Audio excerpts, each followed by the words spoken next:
My dear YouTube family, welcome back to Neeta tarot. ಇವತ್ತು ನಾನು ಯಾವ ವಿಚಾರದ ಬಗ್ಗೆ ನಿಮಗೆ ತಿಳಿಸೋದಕ್ಕೆ ಬಂದಿದ್ದೀನಿ ಅಂತ ಹೇಳಿದ್ರೆ 88 ಲಯನ್ಸ್ ಪೋರ್ಟಲ್. ಈ 88 ಲಯನ್ ಪೋರ್ಟಲ್ಸ್ ಅಂದ್ರೆ ಏನು? 8ನೇ ತಾರೀಕಿನ ಒಳಗಡೆ ಈ ವಿಡಿಯೋ ನೋಡ್ತಾ ಇದ್ರೆ ನೀವು ಬಹಳಷ್ಟು ಪುಣ್ಯವಂತರು ಅಂತಾನೆ ಹೇಳ್ಬೋದು. 8ನೇ ತಾರೀಕಿನ ದಿನಾನೂ ಕೂಡ ಏನಾದರೂ ನೋಡ್ತಾ ಇದ್ರಿ ಆಗಸ್ಟ್ 8ಕ್ಕೆ ಅಂತ ಹೇಳಿದ್ರೆ ಅದ್ಭುತವಾಗಿ ನೀವು ಆ ರೆಮಿಡಿ ಆ ದಿನದಲ್ಲಿ ಯಾವಾಗಾದ್ರೂ ಮಾಡ್ಕೊಳ್ಬಹುದು. ಈ ದಿನ ಏನಾಗುತ್ತೆ ಅಂತ ಹೇಳಿದ್ರೆ ನಮ್ಮ ಬ್ರಹ್ಮಾಂಡದಲ್ಲಿ ನಮ್ಮ ಭೂಮಿಯ ಮೇಲೆ ಒಂದು ಒಂದು ಕಾಸ್ಮಿಕ್ ಎನರ್ಜಿ ಪಾಸ್ ಆಗುತ್ತೆ. ಒಂದು ನಕ್ಷತ್ರಗಳಿಂದ ಆಗಿರಬಹುದು, ಏನೇ ಇರಬಹುದು, ಅದ್ಭುತವಾದಂತಹ ಕಾಸ್ಮಿಕ್ ಎನರ್ಜಿ ರೂಪುಗೊಳ್ಳುತ್ತೆ ಅಂತ ಹೇಳ್ಬೋದು. ಇಂಥ ಸಮಯದಲ್ಲಿ ನಾವೇನೇ ಬೇಡ್ಕೊಂಡ್ರು, ನಾವೇನೇ ವಿಜುವಲೈಸೇಷನ್ ಮಾಡ್ಕೊಂಡ್ರು ಆ ಕ್ಷಣಕ್ಕೆ ಸಪೋಸ್ ಫಾರ್ ಎಕ್ಸಾಂಪಲ್ ನಾನೊಂದು ಮನೆ ತಗೊಳ್ಬೇಕು, ಆ ವಿಜುವಲೈಸೇಷನ್ ಮಾಡುವಂಥದ್ದು. ನಾನು ಆ ಹಣದ ವಿಚಾರವಾಗಿ ನೀವೇನಾದ್ರು ಲಾಸಲ್ಲಿ ಇದ್ರೆ ನಾನು ಹಣದಿಂದ ಸಮೃದ್ಧಿಯಾಗಿ ಇದು ಮಾಡಿದ್ದೀನಿ, ನೀನು ನನಗೆ ಬೆಸ್ ಮಾಡ್ತಾ ಇದೆಯಾ, ಯಾವುದೇ ದೈವ ಆಗಿರಬಹುದು, ದೇವರಾಗಿರಬಹುದು, ಆ ಪ್ರಕೃತಿ ಹತ್ರ ನೀವು ಬೇಡ್ಕೊಂಡ್ರೆ ಸಾಕು ಏನೆಲ್ಲ ಕೊಡುತ್ತೆ ಗೊತ್ತಾ. ಈ ದಿನ ಅಂತೂ ನಾವೆಲ್ಲ ಹೇಳ್ತಾ ಇರ್ತೀವಲ್ಲ, 11 ಅಷ್ಟು ದೇವತೆಗಳಲ್ಲಿ ಇರ್ತಾರೆ. ನಾವೇನು ಬೇಡ್ಕೊಂಡ್ರು ಆ ಒಂದು ನಿಮಿಷದಲ್ಲಿ ಆಗ ಹೋಗ್ಬಿಡುತ್ತೆ. ಲೇಟ್ ಆದ್ರೂ ಪರವಾಗಿಲ್ಲ, ಅದು ಆಗ ಹೋಗ್ಬಿಡತ್ತೆ ಅಂತ ಹೇಳಿ ಯಾರಿಗೆಲ್ಲ ಇದು ಅನ್ವಯ ಆಗಿದೆ, 11 ಪೋರ್ಟಲ್ ಮ್ಯಾನಿಫೆಸ್ಟೇಷನ್ ಮಾಡ್ಕೊಂಡಿದ್ದು ನಿಮಗೆ ಆಗಿದೆ ಅನ್ನೋದು ನೀವು ಕಮೆಂಟ್ ಬಾಕ್ಸ್ನಲ್ಲಿ ತಿಳಿಸ್ಬೋದು. ಯಾಕೆ ಅಂತ ಹೇಳ್ತೀನಿ ಅಂತ ಹೇಳಿದ್ರೆ, ನನ್ನ ವಿಡಿಯೋಸು ಹಳ್ಳಿಯಿಂದ ದಿಲ್ಲಿವರೆಗೂ ನೋಡ್ತಾರೆ, ಫಾರಿನ್ ಕಂಟ್ರಿಯಲ್ಲೂ ನೋಡ್ತಾರೆ, ಅಮೆರಿಕಾದಲ್ಲೂ ನೋಡ್ತಾರೆ, ರಷ್ಯಾ ಅಲ್ಲಿ ಇಲ್ಲಿ ಎಲ್ಲರೂ ನೋಡ್ತಾರೆ. ಬಟ್ ಹಳ್ಳಿಯವ್ರಿಗೆ ಸ್ವಲ್ಪ ಅರ್ಥ ಆಗ್ಬೇಕಲ್ಲ. ಸೊ ಹಾಗಾಗಿ ನಾನು ಏನು ಹೇಳ್ತಿದ್ದೀನಿ, ಈ 88 ಪೋರ್ಟಲ್ ಏನಿದೆಯಲ್ಲ, ನಾವು ಏನೇ ಕೋರ್ಕೊಂಡ್ರು ಆ ದಿನ ನಾವು ಏನೇ ಕೋರ್ಕೊಂಡ್ರು ಕೂಡ ಆಗತ್ತೆ. ಹಾಗೆ ಈ ದಿನ ವರಮಹಾಲಕ್ಷ್ಮಿ ಹಬ್ಬ ಇರೋದ್ರಿಂದ ಸೊ ಇವತ್ತಿನ ದಿನ ಅದ್ಭುತನೇ ಅಂತಾನೆ ಹೇಳ್ಬಹುದು. ಯಾರೆಲ್ಲ ಏನೆಲ್ಲ ಮ್ಯಾನಿಫೆಸ್ಟೇಷನ್ ಮಾಡಬೇಕು ಅಂತ ಅನ್ಕೊಂಡಿದ್ರಿ, ನಿಮ್ಮ ಹತ್ರ ಅಮಿಥಿಸ್ಟ್ ಕ್ರಿಸ್ಟಲ್ ಇತ್ತು ಅಂತ ಹೇಳಿದ್ರೆ ಇದನ್ನ ಧರಿಸಿ ನೀವು ಮಾಡುವಂಥದ್ದು ಬಹಳನೇ ಅದ್ಭುತ. ಯಾಕೆ ಅಂತ ಹೇಳಿದ್ರೆ ಈ ಕ್ರಿಸ್ಟಲ್ ಏನು ಮಾಡುತ್ತೆ, ಈ ಕ್ರಿಸ್ಟಲ್ದ ಅದ್ಭುತ ಏನು ಅಂತ ಹೇಳಿದ್ರೆ, ನೀವು ಆಂಗ್ಸೈಟಿ ಸ್ಟ್ರೆಸ್ನಲ್ಲಿ ಇರೋದಕ್ಕೆ ಬಿಡೋದಿಲ್ಲ. ಹಾಗೆ ನೀವೇನಾದರೂ ಬಹಳಷ್ಟು ಮೆಡಿಟೇಷನ್ ಮಾಡುವಾಗ ಬೇರೆ ಬೇರೆ ಕೆಟ್ಟ ಆಲೋಚನೆ ಬರೋದು, ಏಕಾಗ್ರತೆ ತಪ್ಪುವಂಥದ್ದು. ಹಾಗೆ ಈ ಅಮಿಥಿಸ್ಟ್ನ ಧರಿಸಿ ನೀವೇನೇ ರಿಚುವಲ್ಸ್ ಮಾಡೋದಾಗಿರಲಿ, ಮ್ಯಾನಿಫೆಸ್ಟೇಷನ್ ಮಾಡೋದಾಗಿರಲಿ, ನೀವು ವಿಜುವಲೈಸೇಷನ್ ಮಾಡೋದಾಗಿರಲಿ, ಮೆಡಿಟೇಷನ್ ಮಾಡೋದಾಗಿರಲಿ, ಬೇಗ ನಾವು ಭಗವಂತನಿಗೆ ಕನೆಕ್ಟ್ ಆಗ್ಬಿಡ್ತೀವಿ ಅಂತ ಹೇಳ್ಬಹುದು. ಸೊ ಈ ದಿನ ನಾವೆಲ್ಲ ಏನು ಮಾಡಬೇಕು, ಯಾವ ರೀತಿ ನಾನೊಂದಷ್ಟು ರಿಚುವಲ್ನ ಮಾಡಬೇಕು ಅನ್ನೋ ವಿಚಾರವಾಗಿ ತಿಳಿಸ್ತೀನಿ. ಇದು ನೀವು ಬೆಳಿಗ್ಗೆ ಲಕ್ಷ್ಮೀ ಪೂಜೆ ಆದ ನಂತರನೇ ಮಾಡಬಹುದು, ಅಥವಾ 11 ಬೆಳಿಗ್ಗೆ 11 ಸಮಯ ಏನಿದೆ, ಹಾಗಿದ್ರೆ ನೀವು 11 ಗಂಟೆಗೆ ಶುರು ಮಾಡಿಕೊಂಡ್ರು ಕೂಡ ಮ್ಯಾನಿಫೆಸ್ಟೇಷನ್ ಮಾಡುವಂಥದ್ದು ಎಲ್ಲ ಮಾಡ್ತಾ ಇರೋ ಸಮಯದಲ್ಲೇ 11 ಆಗ್ಬಿಡುತ್ತೆ. ಸೊ ಆ ಸಮಯದಲ್ಲಿ ಮಾಡ್ಕೊಂಡ್ರು ಒಳ್ಳೇದು. ಹಾಗೆ ರಾತ್ರಿ 11 ಒಳಗಡೆನೆ ನೀವು ಇದನ್ನೆಲ್ಲ ಮಾಡ್ಕೊಳ್ಳೋದು ಬಹಳಷ್ಟು ಅದ್ಭುತ ಕೊಡ್ಬೋದು. ನನಗೆ ಈ ವಿಡಿಯೋ ಏನಿದೆಯಲ್ಲ, ಲಾಸ್ಟ್ ಟೈಮ್ ನಾನು ಮಾಡಿದ್ದೆ ಈ 88 ಪೋರ್ಟಲ್ ವಿಡಿಯೋ ಏನು ಮಾಡಿದ್ನಲ್ಲ, ಅದು ಬಹಳಷ್ಟು ವೈರಲ್ ಆಗಿತ್ತು, ಬಹಳಷ್ಟು ಜನ ಮಾಡಿರೋದು ಇತ್ತು, ಬಹಳಷ್ಟು ಜನ ಅದಾಗಿ 3 ತಿಂಗಳಿಗೇನೆ ಅವರ ವಿಚಾರಗಳು ಅವರೆಲ್ಲ ಏನೇನು ಕೋರ್ಕೊಂಡಿದ್ರಲ್ಲ ಆ ವಿಚಾರಗಳು ಆಗಿದ್ದು ಕೂಡ ಇತ್ತು. ಸೊ ಈ 88 ಪೋರ್ಟಲ್ ದಿನ ನೀವೇನು ಬೇಡ್ಕೊಂಡ್ರು ಕೂಡ ಆಗತ್ತೆ. ಅವತ್ತು ಅಷ್ಟು ದೇವತೆಗಳೇ ನಿಮಗೆ ಅಷ್ಟು ಅನ್ನುವಂತಹ ಸಮಯ ಇದಾಗಿರುತ್ತೆ. ಸೊ ಆ ಸಮಯದಲ್ಲಿ ನೀವು ಯಾರ ಬಗ್ಗೆನೂ ನೀವೇನು ಬೇಡ್ಕೊಳಕ್ಕೆ ಹೋಗ್ಬೇಡಿ, ಯಾರ ಬಗ್ಗೆನೂ ಏನು ಕೇಳ್ಕೊಳ್ಳೋದಕ್ಕೆ ಹೋಗ್ಬೇಡಿ. ನಿಮ್ಮ ಲೈಫಿಗೆ ಏನು ಬೇಕು, ನಿಮಗೆ ಏನು ಬೇಕು ಅನ್ನೋದನ್ನ ನೀವು ಭಗವಂತನ ಹತ್ರ ಕೇಳ್ಕೊಬಹುದು, ಯೂನಿವರ್ಸ್ ಹತ್ರ ಕೇಳ್ಕೊಳ್ಬಹುದು, ಏಂಜಲ್ಸ್ಗಳ ಹತ್ರ ಕೇಳ್ಕೊಳ್ಬಹುದು. ನೀವು ಯಾವುದೇ ರಿಲಿಜಿಯನ್ ಆಗಿರಲಿ, ಯಾವುದೇ ಭಗವಂತನ ನೀವು ತುಂಬಾನೇ ಆರಾಧಿಸ್ತಿರ್ಲಿ, ಯಾರನ್ನೇ ನೀವು ಬಹಳಷ್ಟು ಬಿಗಿಯಾಗಿ, ರಾಯರಾಗಿರಬಹುದು, ದೇವಿ ಆಗಿರಬಹುದು, ದೈವ ಆಗಿರಬಹುದು, ಆ ದಿನ ಸಾಕ್ಷಾತ್ ಮಹಾಲಕ್ಷ್ಮಿಗೆ ವ್ರತಗಳನ್ನ ಮಾಡ್ತಿರುವಂಥವ್ರಾಗಿರಬಹುದು, ಏನೇ ಇರಬಹುದು, ಆ ದಿನ ನೀವೇನಾದ್ರೂ ಈ ಪೋರ್ಟಲ್ನ ಮಾಡ್ಕೊಂಡ್ರಿ ಅಂತ ಹೇಳಿದ್ರೆ 1 ವರ್ಷದ ಒಳಗಡೆ ಅದು ನಿಮ್ಮ ಲೈಫಲ್ಲಿ ನಡೆಯುತ್ತೆ. ಇದಕ್ಕೆ ಬೆಟರ್ ಎಕ್ಸಾಂಪಲ್ ಅಂದ್ರೆ ನಾನೇ. ಹಾಗೆ ಸಾಕಷ್ಟು ಜನರ ಲೈಫಲ್ಲಿ ಈ 88 ಪೋರ್ಟಲ್ ಏನಿದೆ ಅದು ನಡೀತಾನೂ ಇದೆ ಕೂಡ. ಬಹಳಷ್ಟು ಜನ ಮಾಡಿದವ್ರ ಹತ್ರ ನೀವು ಕೇಳ್ಕೊಳ್ಬೋದು, ಈ 88 ಲಯನ್ಸ್ ಪೋರ್ಟಲ್ ಅಷ್ಟೊಂದು ಅದ್ಭುತನ ಅಂತ ಹೇಳಿದ್ರೆ ಹೌದು. 8 ಅಂದರೆ ಹೇಗೆ ಬರಿತೀವಿ ನಾವು, ಇನ್ಫಿನಿಟಿ ಸಿಂಬಲ್, ಭಗವಂತನಿಗೂ ನಮಗೂ. ಆ ದಿನ ಬಹಳಷ್ಟು ನಾವು ಹತ್ತಿರವಾಗಿ ಇರ್ತೀವಿ. ಆ ಕಾಸ್ಮಿಕ್ ಎನರ್ಜಿ ಕೂಡ ಹಾಗೆ ಇರುತ್ತೆ. ನೀವೇನಾದರೂ ಮನೆ ಬೇಕು ಅನ್ನುವ ವಿಜುವಲೈಸೇಷನ್ ಮಾಡ್ಕೊಳ್ಳುವಂಥದ್ದು, ನಾನು ಕಾರ್ ತೊಗೊಳ್ಬೇಕು ಅನ್ನುವ ವಿಜುವಲೈಸೇಷನ್ ಮಾಡ್ಕೊಳ್ಳೋದು, ನನ್ನ ಅಕೌಂಟಲ್ಲಿ ನಾನು ಇಂತಿಷ್ಟೇ ಅಮೌಂಟನ್ನ ಇನ್ನು ಮುಂದೆ ನಾನು ನೋಡೋದಕ್ಕೆ ಪ್ರಯತ್ನ ಪಡ್ತೀನಿ, ಇನ್ನು ಮುಂದೆ ಆಸೆ ಪಡ್ತೀನಿ ಅನ್ನೋ ಆಸೆಗಳಾಗಿರಬಹುದು. ನಾನು ಏನೋ ಒಂದು ಒಡವೆಗಳನ್ನು ಅಡ ಇಟ್ಟಿದ್ದೆ, ಆ ಒಡವೆನ ನಾನು ಬೈ ಮಾಡ್ಕೊಂಡ್ಬಿಟ್ಟಿದ್ದೀನಿ ಅನ್ನುವ ವಿಜುವಲೈಸೇಷನ್ ಮಾಡ್ಕೊಳ್ಳುವಂಥದ್ದು. ಯಾರೋ ನನ್ನಿಂದ ದೂರ ಆಗಿದ್ದಾರೆ, ಎಲ್ಲರೂ ನಾನು ಬೇಕು ಅನ್ನುವ ರೀತಿಯಲ್ಲಿ ಇದ್ದಾರೆ ಅಂತ ಹೇಳಿ ಅಂದ್ಕೊಳ್ಳುವಂಥದ್ದು. ಪ್ರಪಂಚಕ್ಕೆ ನಾನು ಬಹಳ ಅವಶ್ಯಕತೆ, ಅಂದರೆ ಕೆಲವ್ರದ್ದು ದೊಡ್ಡ ದೊಡ್ಡ ಡ್ರೀಮ್ಗಳಿರುತ್ತೆ. ಪ್ರಪಂಚಕ್ಕೆ ನನ್ನ ಅವಶ್ಯಕತೆ ತುಂಬ ಇದೆ ಅನ್ನುವ ರೀತಿ ವಿಜುವಲೈಸೇಷನ್ ಮಾಡ್ಕೊಳ್ಳುವಂಥದ್ದು. ನಾನು ಈ ಕೆಲಸ ಇಷ್ಟಪಟ್ಟಿದ್ದೆ, ಆ ಕೆಲಸ ಆಗಿಯೇ ತೀರುತ್ತೆ ಅನ್ನುವ ವಿಜುವಲೈಸೇಷನ್ ಮಾಡ್ಕೊಳ್ಳುವಂಥದ್ದು. ಈ ರೀತಿ ಎಲ್ಲ ಒಂದಷ್ಟು ಈ ದಿನಗಳಲ್ಲಿ ಮಾಡ್ಕೊಳ್ಬಹುದು. ಹಾಗೆ ಮತ್ತಷ್ಟು ಇನ್ನೊಂದು ರೆಮಿಡಿ ಏನು ಕೊಡ್ತೀನಿ ಅಂತ ಹೇಳಿದ್ರೆ, ಬೇ ಲೀಫ್. ನೀವೆಲ್ಲರೂ ನೋಡಿದ್ದೀರಾ, ಬಿರಿಯಾನಿ ಎಲೆ, ಬೇ ಲೀಫ್ ಅಂತ ಕರೀತಾರೆ ಇದಕ್ಕೆ. ಸೊ ಇದನ್ನು 8 ನೀವು ತಗೊಳ್ಬೇಕಾಗತ್ತೆ. 8 ಬೇ ಲೀಫ್ಗಳನ್ನು ನೀವು ತೆಗೆದುಕೊಂಡು ಇದ್ರ ಮೇಲೆ ನಿಮ್ಮ ವಿಶ್ಗಳನ್ನು ನೀವು ಬರಿಬೇಕಾಗತ್ತೆ.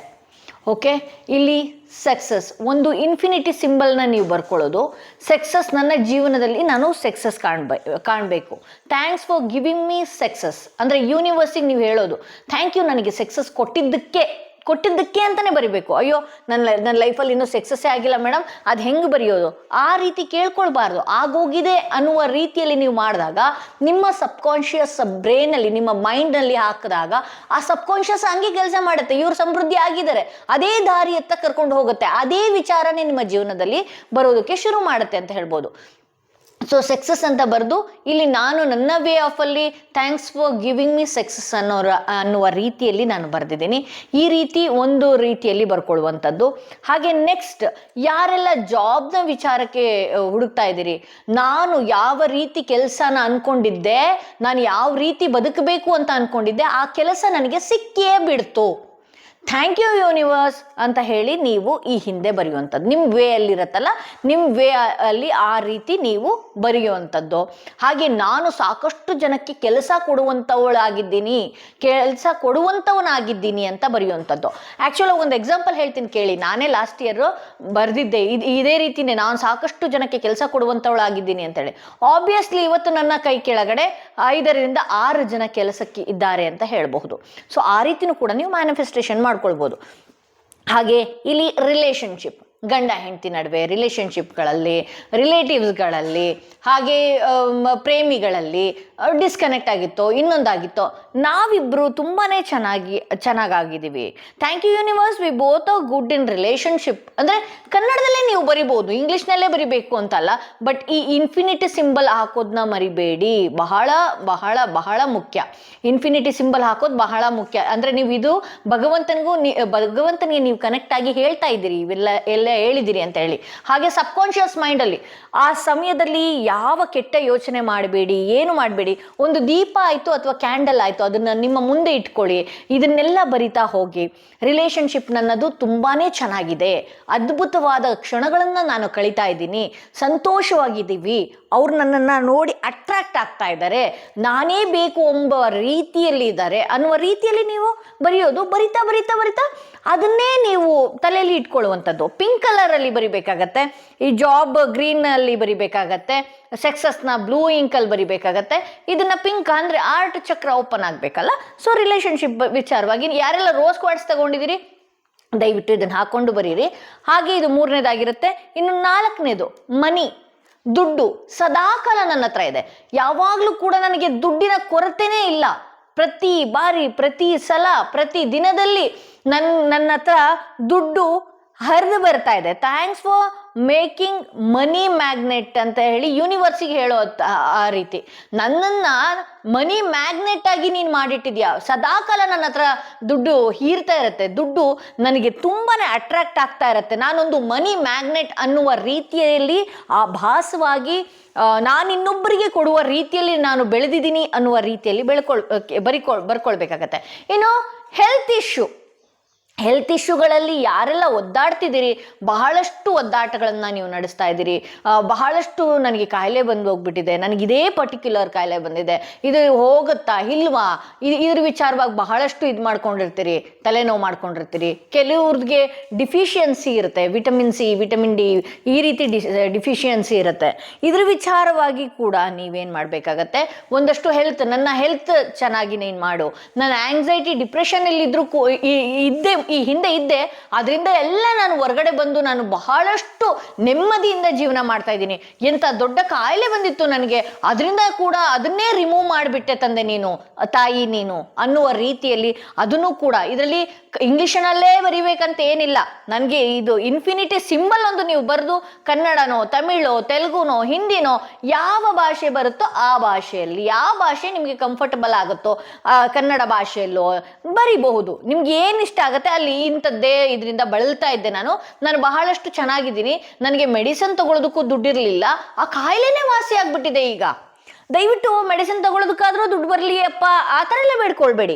ಆ ಕಾಯಿಲೆನೇ ವಾಸಿ ಆಗ್ತಿದೆ, ನಾನು ನನ್ನ ಮೆಡಿಸನ್ನೇ ಕಂಟ್ರೋಲಲ್ಲಿ ಕಮ್ಮಿ ಮೆಡಿಸಿನ್ ರೀತಿ ಬರ್ಕೊಡುವಂತಹ ರೀತಿಗೆ ನನ್ನ ದೇಹ ಹೋಗ್ತಾ ಇದೆ. ಈಗ ನನ್ನ ಲೈಫ್ ಸ್ಟೈಲ್ ಚೇಂಜ್ ಆಗಿದೆ, ನಾನು ನನ್ನ ದೇಹಕ್ಕೆ ಬಹಳಷ್ಟು ಪ್ರೀತಿಸ್ತಾ ಇದ್ದೀನಿ, ಅದು ಕೂಡ ನನ್ನನ್ನು ತುಂಬಾ ಚೆನ್ನಾಗಿ ಆರೋಗ್ಯವಂತನಾಗಿ ನನ್ನನ್ನು ಇಟ್ಟಿದೆ ಅನ್ನುವ ರೀತಿಯಲ್ಲಿ ಮ್ಯಾನಿಫೆಸ್ಟೇಷನ್, ವಿಜುವಲೈಸೇಷನ್ ಮಾಡಿಕೊಂಡು ನಾಳೆ ಮಾತ್ರ 1 hour ಫ್ರೀ ಮಾಡ್ಕೊಂಡಾದ್ರೂ ಕೂಡ ಇಷ್ಟೆಲ್ಲ ಮಾಡ್ತಾ ಆ ವಿಜುವಲೈಸೇಷನ್ ಮಾಡ್ಕೊಳ್ಳುವಂಥದ್ದು, ಆಹಾ ನಾನು ಸಮೃದ್ಧಿಯಾಗಿದ್ದೀನಿ.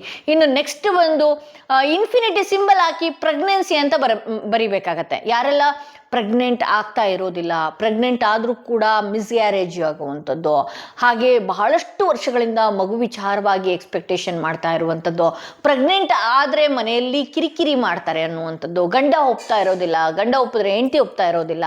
ಸೊ ಈ ರೀತಿ ಎಲ್ಲ ಏನೇನೆಲ್ಲ ಪ್ರೆಗ್ನೆನ್ಸಿ ವಿಚಾರದಲ್ಲಿ ಇದೆಯಲ್ಲ, ನಾನು ಒಳ್ಳೆಯ ರೀತಿಯಲ್ಲಿ ಪ್ರೆಗ್ನೆಂಟ್ ಆದೆ, ಒಳ್ಳೆಯ ಮಗು, ಯಾವುದೇ ಕೆಟ್ಟ ಕರ್ಮ ಇಲ್ಲದೆಯೇ ಇರುವಂತಹ ಮಗು ನನ್ನ ಹೊಟ್ಟೆಯಲ್ಲಿ ಜನನ ಆಗ್ತಾ ಇದೆ.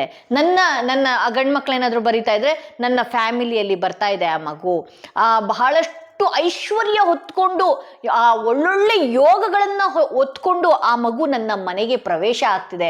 ಸಾಕ್ಷಾತ್ ಭಗವಂತನ ರೂಪದಲ್ಲೇ ಆ ಮಗು ಇದೆ.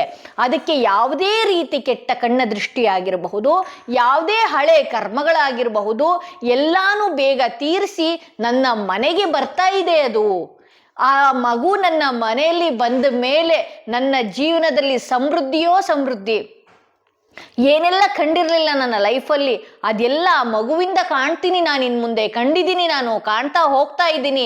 ಆ ಮಗುಗೆ ಕಣ್ಣು, ಕಿವಿ, ಮೂಗು, ಆರೋಗ್ಯ, ಬಾಯಿ, ಕಾಲು, ಕೈ ಎಲ್ಲಾನು ಕೊಟ್ಟಿದ್ದೀಯ ಭಗವಂತ, ನಿನಗೆ ಧನ್ಯವಾದಗಳು ಅನ್ನುವ ರೀತಿಯಲ್ಲಿ ಇದನ್ನ ಬರಿಬೇಕಾಗತ್ತೆ. ಹಾಗೆ ನೆಕ್ಸ್ಟ್ ಅಬಂಡನ್ಸ್, ಸಮೃದ್ಧಿ. ಪ್ರತಿಯೊಂದು ಊಟ, ತಿಂಡಿ, ಬಟ್ಟೆ, ಇನ್ನೊಬ್ಬರಿಗೆ ದಾನ ಮಾಡುವಂತಹ ಶಕ್ತಿ, ಆ ಸಮೃದ್ಧಿಯ ಜೀವನ, ಸಡನ್ ಲಕ್. ನನ್ನ ಜೀವನ ಹೇಗೋ ಇತ್ತಪ್ಪ, ಸಡನ್ ಲಕ್ ಅನ್ನೋದು ಬಂದುಬಿಟ್ಟಿತು ನನ್ನ ಜೀವನದಲ್ಲಿ ಅನ್ನುವ ರೀತಿಯಲ್ಲಿ ಬರಿಬೇಕಾಗತ್ತೆ. ಸಡನ್ ಆಗಿ ನನ್ನ ಜೀವನದಲ್ಲಿ ಅದು ಹೆಂಗೋ ಗೊತ್ತಿಲ್ಲ, ಒಂದು ರೀತಿ ಲಕ್ ಅನ್ನೋದು ಕ್ರಿಯೇಟ್ ಆಗಿ ಹೋಗ್ಬಿಡ್ತು.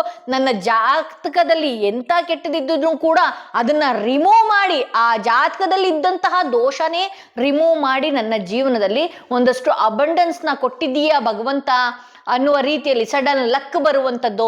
ಹಾಗೆ ಜಲಸಿ ಪಡುವಂತಹ ಜನಗಳು ನನ್ನ ಸುತ್ತ ಇದ್ರೂ ಕೂಡ ಅವ್ರನ್ನ ನನ್ನಿಂದ ತಳ್ಳಿ ಹಾಕಿದ್ಯಾ, ನನ್ನಿಂದ ದೂರ ಮಾಡಿದ್ಯಾ, ಹಾಗಾಗಿ ನನ್ನ ಹತ್ರ ಸಡನ್ ಲಕ್ ಬರೋದಕ್ಕೆ ಬೇಗನೆ ಆಗ್ತಾ ಇದೆ. ಎಲ್ಲ ಕೆಟ್ಟ ಜನಗಳು, ಕೆಟ್ಟ ಕಣ್ಣು ಹಾಕುವಂತಹ ಜನಗಳು ನನ್ನಿಂದ ದೂರ ಮಾಡ್ತಾ ಇದೀಯ ನೀನು. ಆ ರೀತಿ ನೀನು ದೂರ ಮಾಡಿ ನನ್ನನ್ನ ಒಂದಷ್ಟು ಸಮೃದ್ಧಿಯ ಜೀವನದ ಕಡೆಗೆ ನೀನು ತಗೊಂಡು ಬಂದಿದೀಯ. ಹಾಗಾಗಿ ಪ್ರತಿದಿನ ನಾನು ನೋಡಿದ್ದನ್ನ ತಿಂತೀನಿ, ಕೇಳಿದ್ದ ಜಾಗಕ್ಕೆ ಹೋಗ್ತೀನಿ, ಹಾಗೆ ಕಂಡಿದ್ದನ್ನ ಪಡಿತೀನಿ, ನೋಡಿದ್ದ ಬಟ್ಟೆನ ತೊಡ್ತೀನಿ. ಎಲ್ಲ ರೀತಿಯಲ್ಲೂ ಸಮೃದ್ಧಿಯಾಗಿ ಮನೆಯಲ್ಲಿ ರೇಷನ್ ಆಗಿರಬಹುದು, ಎಲ್ಲ ವಸ್ತುಗಳಾಗಿರಬಹುದು, ನಾನು ಆಸೆ ಪಟ್ಟಂತಹ ವಾಹನಗಳಾಗಿರಬಹುದು, ಚಿನ್ನಾಭರಣಗಳಾಗಿರಬಹುದು, ನಾನು ಆಸೆ ಪಟ್ಟಂತಹ ನನ್ನ ಮಕ್ಕಳಿಗೆ ಓದಿಸುವಂತಹ ಶಕ್ತಿಗಳಾಗಿರ್ಬೋದು, ಇದನ್ನೆಲ್ಲ ಕೊಟ್ಟಿದ್ದಕ್ಕೆ ಥ್ಯಾಂಕ್ ಯು ಯೂನಿವರ್ಸ್ ಅಂತ ಹೇಳಬೇಕು. ಹಾಗೆ ಇಲ್ಲಿ ಸಾಕಷ್ಟು ಜನಕ್ಕೆ ಇರುತ್ತೆ, ನನಗೂ ಇದೆಯಪ್ಪ ಫಾರಿನ್ ಟ್ರಿಪ್, ಅದು ಕೂಡ ಇನ್ಫಿನಿಟಿ ಸಿಂಬಲ್ ಆಗಿರಬೇಕು. ಇನ್ಫಿನಿಟಿ ಸಿಂಬಲ್ ಬರೆದು ಫಾರಿನ್ ಟ್ರಿಪ್ ಅಂತ ಹೇಳಿ ಬರಿಬೇಕು. ಎಲ್ಲಿಗೆ ಹೋಗ್ಬೇಕು, ನಾನು ಈ ರೀತಿ ಫಾರಿನ್ ಟ್ರಿಪ್ ಹೋಗ್ಬೇಕು ಅನ್ಕೊಂಡಿದ್ದೀನಿ, ಅಥವಾ ಫಾರಿನಲ್ಲಿ ಕೆಲಸ ಹುಡುಕ್ಬೇಕು ಅನ್ಕೊಂಡಿದ್ದೀನಿ, ಆ ಫಾರಿನ್ನಲ್ಲಿ ನಾನು ಕೆಲಸ ಈ ಒಂದು ಕೆಲಸದಿಂದ ಇನ್ನೊಂದು ಕೆಲಸಕ್ಕೆ ಬದಲಾಗಬೇಕು ಅಂತ ಅನ್ಕೊಂಡಿದ್ದೀನಿ, ಆ ಫಾರಿನ್ ಟ್ರಿಪ್ ಹೋಗೋದಕ್ಕೆ ಸಂತೋಷವಾಗಿರುವಂತಹ ಕಂಪ್ಯಾನಿಯನ್ನು ಅಥವಾ ನನ್ನ ಫ್ಯಾಮಿಲಿಯಲ್ಲಿ ಯಾವುದೇ ರೀತಿ ಕುಂದು ಕೊರತೆ ಇಲ್ದಿರುವಂತಹ ರೀತಿಯಾಗಿರ್ಬೋದು, ನಾನು ಫಾರಿನ್ಗೆ ಹೋಗೋದಕ್ಕೆ ಎಲ್ಲ ರೀತಿ ಸಪೋರ್ಟ್ ಆಗಿರ್ಬೋದು, ಫಾರಿನ್ಗೆ ಹೋಗುವಂತಹ ಕನಸನ್ನು ಕೂಡ ನನಗೆ ಈಡೇರಿಸ್ತಾ ಇದೆಯಾ ಭಗವಂತ, ಥ್ಯಾಂಕ್ ಯು ಅಂತ ಹೇಳಿ ಬರಿಬೇಕು. ನಿಮ್ಗೆ ಈ ಫಾರಿನ್ ಟ್ರಿಪ್ ಅಂತಾನೆ ಅಲ್ಲ, ನಿಮ್ಗೆ ಇನ್ನೇನೇನೇನು ವಿಶ್ ಎಲ್ಲ ಇದೆಯಲ್ಲ, ಬಟ್ ಇಲ್ಲಿ 8 ಆಗಲೇಬೇಕು. 8 ವಿಶ್ಗಳೇನಿದೆ ಅದು ಬರೀಲೇಬೇಕು. ಇನ್ನು ಕಡೆಯದಾಗಿ ಇನ್ಫಿನಿಟಿ ಸಿಂಬಲ್ ಬರೆದು ಮೈ ಬ್ಯಾಂಕ್ ಬ್ಯಾಲೆನ್ಸ್. ನನಗಂತೂ ನಾನು ಹೇಳ್ತೀನಲ್ಲ, 100-200 ಮಾಡಬೇಕು ಅನ್ನೋ ಆಸೆ ಇಲ್ಲ. ಪ್ರಪಂಚ ಬ್ರಹ್ಮಾಂಡ ಭಾರಿ ದೊಡ್ಡದಿರೋದ್ರಿಂದ ನಮಗೆ ಕೋಟಿ ಗಟ್ಲೆ, ಬಿಲಿಯನ್ ಗಟ್ಲೆ ನನ್ನ ಅಕೌಂಟಲ್ಲಿ, ನನ್ನ ಬ್ಯಾಲೆನ್ಸ್, ನನ್ನ ಬ್ಯಾಂಕ್ ಬ್ಯಾಲೆನ್ಸ್, ನನ್ನ ಆಸ್ತಿ ಇಷ್ಟು ಆಗ್ತಾ ಇದೆ. ಇಷ್ಟು ಮುಂದೆ ಹೋಗ್ತಾ ಹೋಗ್ತಾ ಹೋಗ್ತಾ ಹೋಗ್ತಾ ನನ್ನ ಬ್ಯಾಲೆನ್ಸ್, ಬ್ಯಾಂಕ್ ಬ್ಯಾಲೆನ್ಸ್ 3 ಡಿಜಿಟ್ ಇದ್ದಿದ್ದು 4 ಡಿಜಿಟ್ ಆಯಿತು, 4 ಡಿಜಿಟ್ ಇದ್ದಿದ್ದು 5 ಡಿಜಿಟ್ ಆಯಿತು, 5 ಡಿಜಿಟ್ ಇದ್ದಿದ್ದು 10 ಡಿಜಿಟ್ ಲೆಕ್ಕಕ್ಕೆ ನೀನೇ ತರ್ತಾ ಇದೆಯಾ. Thank you universe, thank you ಭಗವಂತ. ಮತ್ತೊಮ್ಮೆ ನಾನು ಮನಿ ಮ್ಯಾಗ್ನೆಟ್ ಫಾರ್ ಎವರ್ ಅಂತ ಹೇಳಿ ಬರಿಬೇಕು. ಸೊ ಇದನ್ನೆಲ್ಲ ನೀವು ಏನು ಮಾಡಬೇಕು, ಇದನ್ನೆಲ್ಲ ಒಂದಷ್ಟು ಧೂಪನ ತೋರಿಸುವಂಥದ್ದು, ಈ ರೀತಿ ಧೂಪಗಳನ್ನು ತೋರಿಸುವಂಥದ್ದು ಮಾಡ್ಕೊಳ್ಬೇಕು. ಇದಕ್ಕೆ ಇಷ್ಟಕ್ಕೂ ಧೂಪಗಳನ್ನು ತೋರಿಸ್ಕೊಂಡು ಇದನ್ನ ಅಷ್ಟನ್ನು ಮತ್ತೊಮ್ಮೆ ಕೈಯಲ್ಲಿ ಹಿಡಿದು ನನ್ನ ಒಂದೊಂದೇ ವಿಷಯಗಳನ್ನು ನೋಡ್ತಾ ನೋಡ್ತಾ ನೋಡ್ತಾ ನೋಡ್ತಾ ಮತ್ತೊಮ್ಮೆ ಅದನ್ನು ವಿಜುವಲೈಸೇಷನ್ 8 ಬಾರಿ ವಿಜುವಲೈಸೇಷನ್ನ ಮಾಡ್ಕೊಳ್ಳುವಂಥದ್ದು. ಕಡೆಯದಾಗಿ ಈ ವಿಜುವಲೈಸೇಷನ್ ಎಲ್ಲ ಮಾಡ್ಕೊಂಡಿದ್ದೀರಿ, ಒಂದು ಶುದ್ಧವಾದಂಥ ಜಾಗದಲ್ಲಿರಬೇಕು. ಹಾಗೆ ಇದಕ್ಕೆ ಒಂದಷ್ಟು ಅಗ್ನಿ ಸ್ಪರ್ಶನೂ ಮಾಡಬೇಕು, ದೀಪಗಳನ್ನು ಎಲ್ಲ ತೋರಿಸ್ಬೇಕಾಗತ್ತೆ. ಹಾಗೆ ನಂತರದಲ್ಲಿ ಒಂದಷ್ಟು ಕರ್ಪೂರ, ನಾನು ಕೆಲವರು ಕ್ಯಾಂಡಲಲ್ಲೇ ಸುಡ್ತೀವಿ ಅಂತ ಹೇಳ್ತಾರೆ, ಬಟ್ ನಾವು ನನ್ನ ಖುಷಿಯ ಅನುಸಾರ ನಮಗೆ ಕರ್ಪೂರ ಬಹಳ ಮುಖ್ಯ ನಮ್ಮ ಲೈಫಲ್ಲಿ. ಎಂಥದ್ದೇ ದೋಷಗಳಿದ್ರೂ ಕೂಡ, ಶನಿಯ ದೋಷಗಳಾಗಿರಬಹುದು, ರಾಹುವಿನ ದೋಷಗಳಾಗಿರಬಹುದು, ಏನೇ ದೋಷಗಳಿದ್ರೂ ಕೂಡ ಮನೆ ಒಳಗಡೆ ಇದು ತೆಗೆದು ಬಿಡುತ್ತೆ. ಸೊ ಹಾಗಾಗಿ ನಾನೇನು ಹೇಳ್ತೀನಿ, ನಮ್ಮ ಕರ್ಪೂರದಲ್ಲೇ ಇದನ್ನ ಏನು ಮಾಡಬೇಕಾಗತ್ತೆ, ಒಂದೊಂದಾಗಿ ಈ ಕರ್ಪೂರದಲ್ಲಿ ಒಂದೊಂದಾಗಿ ಸುಡ್ತಾ ಬರಬೇಕಾಗತ್ತೆ. ಈ ರೀತಿ ಹೆಲ್ತ್ ಅನ್ನುವ ವಿಚಾರದಲ್ಲಿ ಈ ರೀತಿ ಸರಿ ಹೋಗ್ತಾ ಇದೆ, ನನ್ನ ಜೀವನ ಸಮೃದ್ಧಿಯಾಗಿದೆ, ಈ ರೀತಿಯಾಗಿ ಸಂಪೂರ್ಣವಾಗಿ ಸುಡಬೇಕು. ಇದು ಸುಟ್ಟ ನಂತರ ನಾನು ಒಂದು ಸುಟ್ಟು ತೋರಿಸ್ತೀನಿ, ನಂತರದಲ್ಲಿ ಮತ್ತೆ ನಾನೆಲ್ಲ ಸುಡ್ತೀನಂತೆ. ಎಲ್ಲವೂ ಕೂಡ ಸುಟ್ಟ ನಂತರ ಏನು ಮಾಡಬೇಕು, ನಿಮ್ಮ ಮನೆಯ ವೆಸ್ಟ್ ಡೈರೆಕ್ಷನ್, ಸಪೋಸ್ ಏನಾದರೂ ಮನೆಗಳಿತ್ತು ಅಂದರೆ ದಯವಿಟ್ಟು ಹೇಳ್ತಾ ಇದ್ದೀನಿ, ಮನೆಗಳಿದ್ರೆ ಅವ್ರ ಮನೆ ಮೇಲೆ ಹಾಕೋದು, ಅವ್ರ ಮನೆ ಟೆರೆಸ್ ಮೇಲೆ ಹಾಕೋದು ದಯವಿಟ್ಟು ಮಾಡಬೇಡಿ. ಆ ವೆಸ್ಟ್ ಡೈರೆಕ್ಷನ್, ನಿಮ್ಮ ಮನೆಯಲ್ಲಿ ಪಶ್ಚಿಮ ದಿಕ್ಕು ಯಾವುದಿದೆ, ಆ ದಿಕ್ಕಲ್ಲಿ ರೋಡ್ ಇತ್ತು, ಖಾಲಿ ಇತ್ತು ಅಂತ ಹೇಳಿದ್ರೆ, ನೀವು ಈ ಧೂಳನ್ನ ಅಲ್ಲಿ ಹೋಗಿ ಹಾಕಿ ಬರಬೇಕಾಗತ್ತೆ. ತುಳಿಯುವಂತಹ ಜಾಗಕ್ಕಲ್ಲ, ಒಂದು ಮರದಡಿಯಲ್ಲೋ ಏನೋ ಒಂದು ಸ್ವಲ್ಪ ಗುಂಡಿ ತೋಡಿ ಅದನ್ನ ಹಾಕಿ ಬರಬೇಕಾಗತ್ತೆ. 1 ವರ್ಷದೊಳಗಡೆ ನೋಡಿ ಯಾವ್ಯಾವ ರೀತಿ ನಿಮ್ಮ ಲೈಫ್ ಬದಲಾವಣೆ ಆಗತ್ತೆ ಅಂತ ಹೇಳಿ. ಎಕ್ಸಾಂಪಲ್ ನನ್ನಂಥವ್ರು ಎಷ್ಟೋ ಜನ ಈ ಮ್ಯಾನಿಫೆಸ್ಟೇಷನ್ಸ್ಗಳನ್ನ ಮಾಡಿದ್ದಾರೆ, ದಯವಿಟ್ಟು ನೀವು ಕೂಡ ಮಾಡಿ ಅಂತ ಹೇಳ್ತಾ ಈ ವಿಡಿಯೋನ ಇಲ್ಲಿಗೆ ಮುಗಿಸ್ತಾ ಇದ್ದೀನಿ. ಮತ್ತಷ್ಟು ವಿಡಿಯೋದೊಂದಿಗೆ ನಾನು ನಿಮ್ಮನ್ನ ಭೇಟಿ ಆಗ್ತೀನಿ. ಎಲ್ಲರಿಗೂ ವರಮಹಾಲಕ್ಷ್ಮಿ ಹಬ್ಬದ ಹಾರ್ದಿಕ ಶುಭಾಶಯಗಳು ಮುಂಚಿತವಾಗಿ ಅಂತ ಹೇಳ್ತಾ ಈ ವಿಡಿಯೋನ ಇಲ್ಲಿಗೆ ಮುಗಿಸ್ತಾ ಇದ್ರಿ. ದಯವಿಟ್ಟು ಈಸಿಯಾಗಿ ಸಿಗುವಂತಹ ಪೋರ್ಟಲ್ಸ್ಗಳು ದಯವಿಟ್ಟು ಮಾಡ್ಕೊಳ್ಳಿ. ಬಹಳ ಬೇಗ ರಿಸಲ್ಟ್ ಕೊಡುವಂತಹ ಅತ್ಯುತ್ತಮ ಪೋರ್ಟಲ್, ನನಗಂತೂ ಬಹಳನೇ ಇಷ್ಟವಾಗಿರುವಂತಹ ಲಯನ್ಸ್ ಪೋರ್ಟಲ್ ಅಂತ ಹೇಳ್ತಾ ಈ ವಿಡಿಯೋನ ಇಲ್ಲಿಗೆ ಮುಗಿಸ್ತಾ ಇದ್ದೀನಿ. ಮತ್ತಷ್ಟು ವಿಡಿಯೋದೊಂದಿಗೆ ನಿಮ್ಮನ್ನ ಭೇಟಿ ಆಗ್ತೀನಿ. ಯಾರೆಲ್ಲ ಫಸ್ಟ್ ಟೈಮ್ ನನ್ನ ವಿಡಿಯೋ ನೋಡ್ತಾ ಇದ್ದೀರಿ ದಯವಿಟ್ಟು ಸಬ್ಸ್ಕ್ರೈಬ್ ಮಾಡೋದನ್ನ ಮರಿಬೇಡಿ ಅಂತ ಹೇಳ್ತಾ ಈ ವಿಡಿಯೋನ ಇಲ್ಲಿಗೆ ಮುಗಿಸ್ತೀನಿ.